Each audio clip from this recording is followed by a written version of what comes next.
A tale of two different teams. One team has been falling behind early. The other has been starting quickly, and fitting that on Kentucky Derby Day, you could say that the Walleye have been leading wire to wire. The Fish faithful out in full force. You better get to your seats quickly in Cincinnati. It took 15 seconds to score in game one. 2 minutes, 5 seconds tonight. Again on the first shot, Thomas Ebbing. Turn on your love light. What a feed by Brett McKenzie. Look at this. Goes behind the back. 6 straight games scoring first.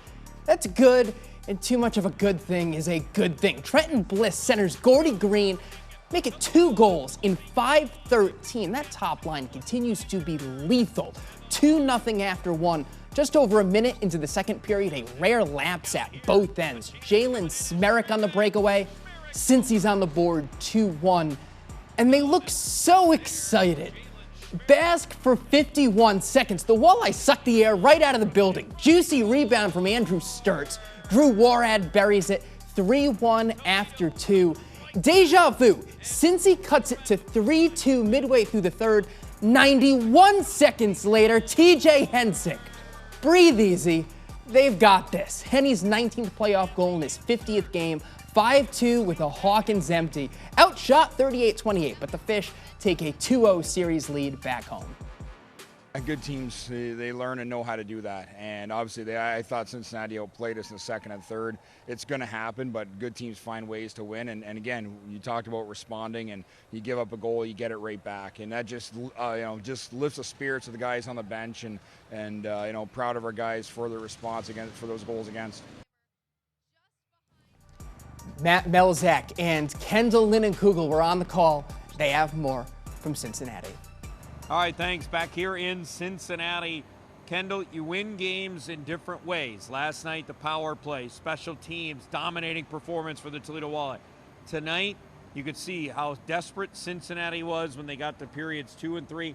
They control a lot of the game, but sometimes you win a game by having your goaltender play great, and you win it defensively. That was Toledo tonight.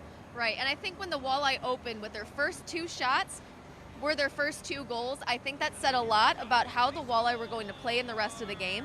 And when Cincinnati was able to get a goal, especially off of a turnover and then a 2-on-0 breakaway at that point, it really opened up the momentum for Cincinnati, and they were able to dominate the second and part of the third period, where they spent most of the periods in the Walleye zone, and they got a lot of great shots off. They ended up out-shooting the Walleye, and John Lethman was able to keep the Walleye into that game for them to ultimately win 5-3, and that 5th goal was on an empty net for an extra man advantage opportunity that the Cincinnati Cyclones were trying to get.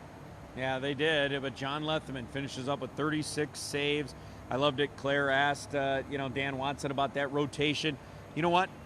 Goaltenders, they could play a lot of minutes. We know that, but the fact that they can rotate gives them a lot of rest, and that could be very beneficial down the road here in this playoff run. And I think that's something different that Coach Dan Watson does that not a lot of teams do, is he regularly rotates his goaltenders, especially in playoffs. You don't see that a whole lot with teams in a playoff picture. They pick their starting goalie, and that's it, up until the point where they get hurt or if they're just not performing very well.